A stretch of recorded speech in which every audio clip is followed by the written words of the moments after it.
Star Goddess, I'm back. Okay, so I know I'm in my living room. I didn't feel like filming in my room today, so I'm here in the living room. So if it's echoing, that's why. Okay. So today I want to talk to y'all about ancestor magic. If you work with your ancestors, you know that they always have your back. If you're in a bad situation, you're going to get help from your ancestors, okay? If you're being harassed or bullied or troubled by someone, chances are your ancestors are going to take action on them and, you know, kind of teach them a lesson, okay, for messing with you. Sometimes you don't even have to ask. It'll just be done because they're always looking out for you on your behalf and, you know, stopping, you know, bad things from happening to you. And also they will send you signs and warnings and maybe like try to help you get back on the right track if you've fallen off track. And they will be sending you messages. You might dream about them. If you had like recently lost a loved one, sometimes they might come through in dreams to give you messages. So it's important to honor your ancestors. I always talk about this a lot, maybe every few months. Honoring your ancestors is probably the most important thing that you can do as a person, like even if you are just not even into magic, but to honor those who came before you and paved the way for you. It's very respectful, and it also shows gratitude and, you know, being thankful for what you have and, you know, the sacrifices that were made. Now we're coming into fall, like today is September 1st. And if y'all are watching this video much later, it's still gonna apply next year and the year after that, every fall. So fall is a time for harvest and reaping the benefits of all your hard work. And that's why the ancestors and Day of the Dead, you know, Halloween, All Saints Day, All Souls Day are all in the fall because, or autumn, because this is the day that we reap our harvest. And we're thankful for the ancestors who paved the way for us and brought us where we are today. So it's like the harvest of life, you know what I mean?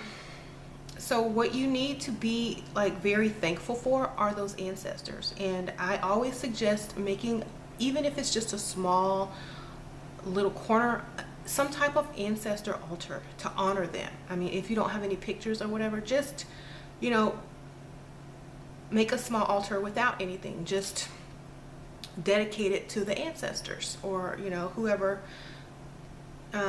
you want to dedicate it to. It could be a particular ancestor, doesn't matter.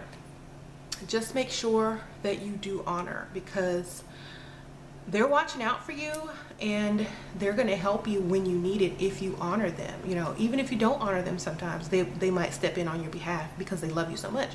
So when you do honor them, they're like not going to let anything touch you, okay? So this is a lot of reason why certain people, you know, don't get affected by certain magics, because their ancestors are always watching out for them. They're strong. They have a strong connection. They're being honored. They have altars. They're giving energy from the people that are honoring them, okay? So I always have an ancestor altar somewhere in my house. It might not be on display year round. I do tend to put more things out, you know, during the harvest season to give thanks to my ancestors and, you know, give them a more elaborate altar. And I bring it downstairs and, you know, so the whole family can see. I know, like, they don't say anything, even though they're not really into the same things that I am, but they do honor their ancestors. So to them, it's just like honoring, you know, those who have passed away. And yes, I do offerings and all that kind of good stuff, which will help you and your family and your future generations, you know.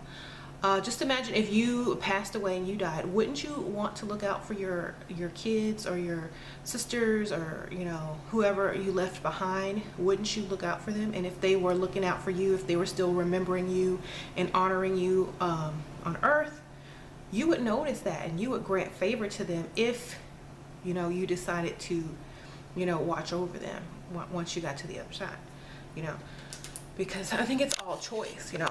If I died before, I would at least wait around in the spirit world until my kids left so that I could watch out for them. You know what I mean? I wouldn't be so quick to move on, because I believe in reincarnation. I wouldn't be so quick to move on and go on to the next life, because I want to make sure my kids are okay.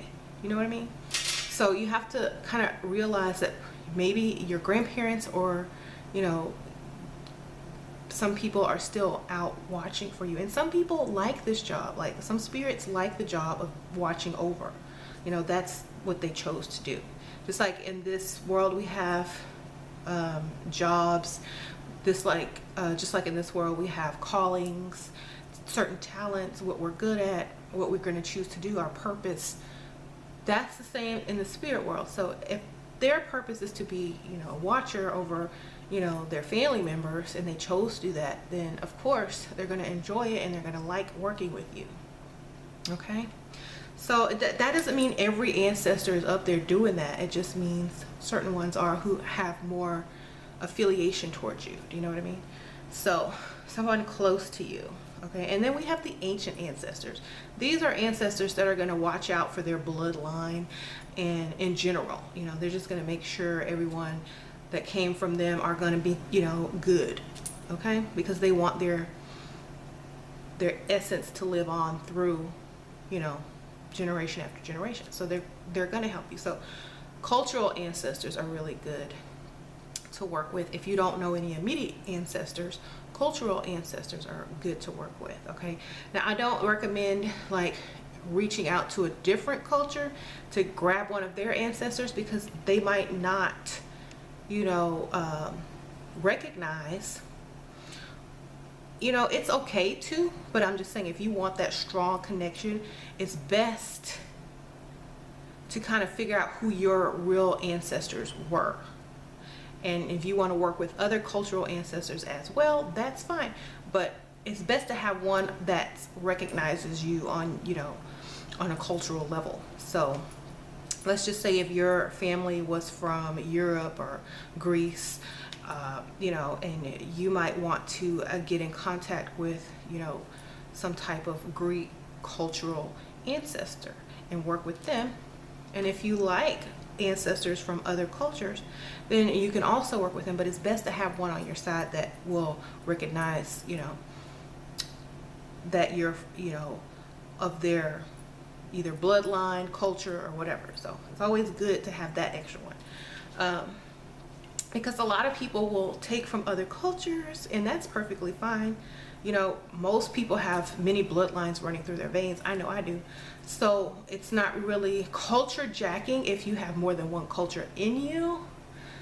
But I say it's kind of culture jacking if you are doing it as a fad. You know what I mean? Like, I've watched a lot of videos where certain people won't even do sugar skull makeup tutorials anymore, because people will just get on their page and talk about cultural appropriation, and the sugar skull has just become popular because y'all made it a trend, and y'all don't really know what it means.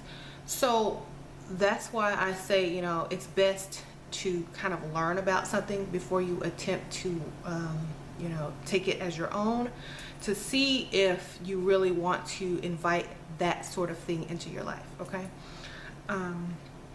because I see a lot of people, and they're Christian, and they walk around with certain symbols and things on that they have no idea that what it means. And it's kind of crazy because they don't have any idea what it means, but they'll still wear it because it's trendy. Like, they have a lot of t-shirts now with like symbols on them and stuff like that that you can buy at Walmart, and they will just go and buy it and put it on because it looks trendy. But really, it's going kind of like, if they go by the Bible and the Christian Bible, they're not supposed to be wearing that sort of thing. You know what I mean? So be careful of, the things that you kind of invite into your life, the things that you wear, and the cultural things that you put on. It could bring you like more things to be confused about. Like, the energies from these symbols they're real, you know. So if you're a Christian and you're wearing, you know, some type of pentagram or star or alchemy symbol and stuff like that, and your parents are against it, you're against it, but you're wearing it, that energy from that symbol is going to start to affect your thinking. It's going to start to affect the people around you. And because that symbol is like an actual vibration. So going back to like the sugar skulls and stuff, yeah, this is honoring our ancestors. So if you don't do ancestor work, if you don't believe in reincarnation, if you don't believe in any of that, or the spirit world, or that the ancestors watch over you and help you, then, you know, there's no really reason why you should be donating a sugar skull if you don't, you know, honor your ancestors. That's kind of like wearing a t-shirt that says I'm vegan and eating a hot dog. You know what I mean? So you don't want to look ignorant. Now, even if you like the sugar skull style, that's fine. If you like, you know, African tribal print, that's fine. If you like gypsy wear, if you like you know, European style of this and that, you know, everyone takes from everyone's culture, but you should really know about it before you put it on your body, as long as, like, okay, because you know, you're in a conversation with someone who's, like, you know, smart. You got on a sugar skull t-shirt and you're talking about, oh, I don't believe in the afterlife, I don't believe anybody looking down on me, I don't believe in the ancestors, I don't believe and stuff like that, I just believe in God, Jesus, right? But you're wearing a sugar skull t-shirt, which means you are honoring your ancestor, whether you know it or not. Okay, so y'all, you don't want to be caught off guard. This has happened to somebody I know, and that's why I'm telling the story. It was funny because they were just all sitting up here talking about, you know, this and that, and they have the sugar skull right on their chest. That ancestor stuff is evil. I said, well, why are you wearing an ancestor shirt? What? This is a sugar skull. I said, what do you think a sugar skull is? What? I said, that's honoring your ancestor. Those are the people that passed before you. And if you read about Dia de los Muertos, you will understand you're honoring ancestors. So, you know, sometimes you have to tell people, you know, what they're wearing, because they'll just pick anything up out the store and put it on, you know.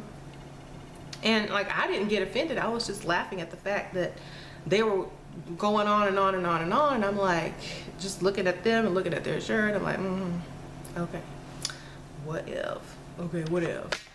Then, okay, I know I sound like my kids because they walk around saying what if. But true story, okay? Also, like, and don't point out to people, you know, why are you wearing that? Because that's annoying as well. I would never point out to someone unless they were like truly talking nonsense and really contradicting themselves. Then I would pull it out and tell them, you know, well, you're wearing this. But I would never just go up to random people and say, hey, why are you wearing that shirt? Do you work with your ancestors? Are you sure? I'm not gonna go and check them and say, hey, you know, I'm just gonna say, oh, I like your shirt, you know, because I do. And the funny thing is, like, a lot of people associate certain symbols with evil when they really don't mean anything evil at all. And they will try to call you out for wearing your symbols, and then there's another chance for you to educate them on what the symbol actually means. So just remember, whenever you wear symbols and cultural things and stuff like that, people are going to talk, people are going to ask questions, so be prepared for it. And also remember to honor your ancestors, you know, this autumn, this fall, however y'all say it, because I know some people say fall, some people say autumn. I say fall. Remember to you know, remember them, you know, remembrance. That's what it's all about. And good time to manifest, you guys. Good time to manifest. You know, it's harvest season, and you're going to see a lot of your manifestations coming true during this time of year as well, that you've been working on all year. So, you know, prepare to see your harvest. Okay, so I'm going to see y'all later. Thank you guys so much for watching my channel. If y'all have any questions, let me know. If you're new, please hit the subscribe button, and I'll see y'all next time. Bye.